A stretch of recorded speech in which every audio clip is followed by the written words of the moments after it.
Getting divorced taught me these three things. Number one, it's super easy to make something that is failing look like it's not so bad publicly. And we all most likely know what I'm talking about. Social media. That's the way that a lot of people do it today. Everything could be broke, busted, and disgusted behind the scenes, but as long as you can make it look nice and fun and friendly and awesome and amazing on social media, that must mean it's true, right?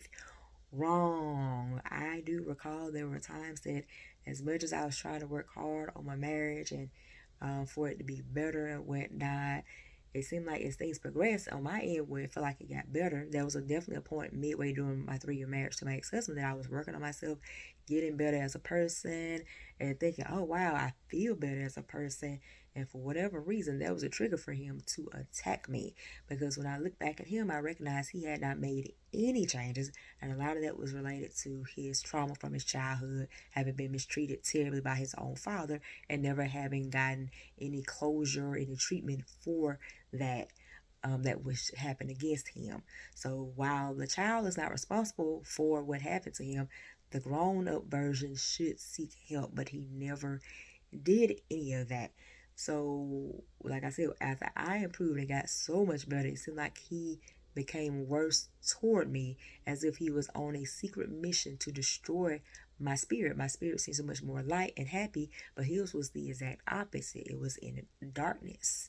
It was just draped in darkness, and it was like he couldn't come out.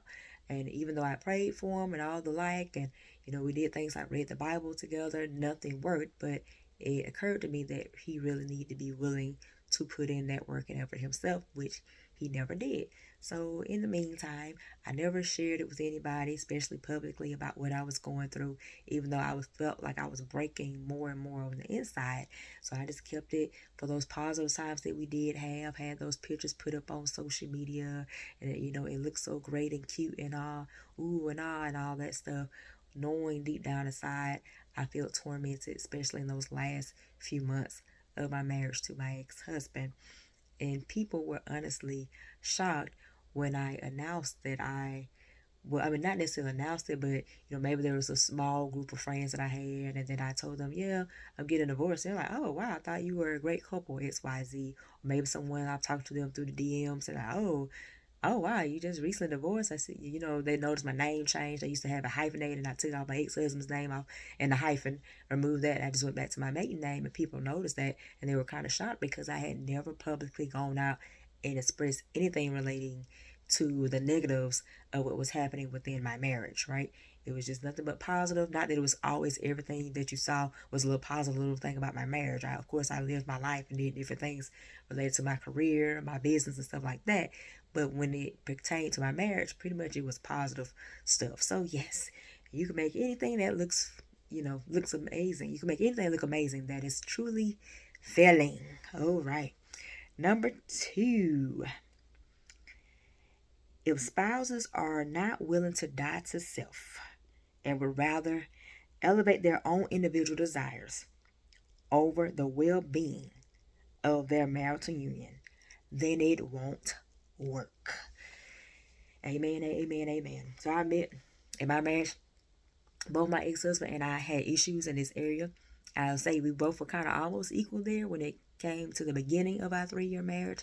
But as I said before, maybe about halfway during the marriage, I worked on myself. I started becoming better, looking at myself and considering, okay, these are things I can work on, and even taking in things that my husband was saying, oh, okay, you need to work on this more. I'm finding this an issue with you. I even took those things into consideration and started addressing those. But did you know that he did not do the reverse, right? The opposite. If I brought up any suggestions, no, he would not address any of that. So what it showed in the end is that he was more so interested in maintaining what he wanted, what made him feel comfortable, than maintaining our marital union and making sure that that was respected and honored, according to the vows that we made to each other on our wedding day, right? That was not really important to him, even though I was trying to work hard to make sure we kept it together, we maintained everything, and I was willing to compromise more so that he could feel like, hey, I'm a team player here. But my ex-husband was not really a team player. He didn't like that at all. Sometimes I wonder today, like, why did he, get married? But I do recall in our dating phase, at one point he just kind of let it slip. He said, well, I don't want to be alone at the end of my life like my uncle was. So that was really why he got married. It actually had nothing to do with commitment or anything like that. So, yes, just another reminder to vet your person appropriately, because if you do that, you really won't have an issue meeting someone who is willing to die to self and elevate the well being of the marital union over the person individually, versus, that person putting themselves above everything and the other person feels unheard. All right, number 3, if you're a woman and you give your body to a man without him earning that access, for instance, through marriage, you have a much greater chance at winding up in a long-term relationship with him that leaves you feeling resentful, used, and or depressed. So yeah, that was me in my situation as well. As I expressed before, I did give my body up to my husband, my now ex-husband, before there was any true commitment, real commitment, definitely a marital commitment. I guess we called ourselves in a relationship at the time that I gave my body over to him the first time. But I should have taken more time with him and vetted him and stood firm on what I said my belief was, which was to wait until marriage for sex. But I did not do that. And of course, it winded up being that we ended up in this relationship with each other that lasted about 5 years, and a marriage with each other that lasted about 3 years, and that I felt used, neglected, resentful, depressed. And a lot of that was related to the fact that, on his side of things, like he would point at me like, you need to do this, to work on this, and work on this. And initially, while I fought him on that and would not do it, at some point I did start listening and addressing it. But it was frustrating when he would not address anything, little to nothing of what I would bring up about him. Also very valid points.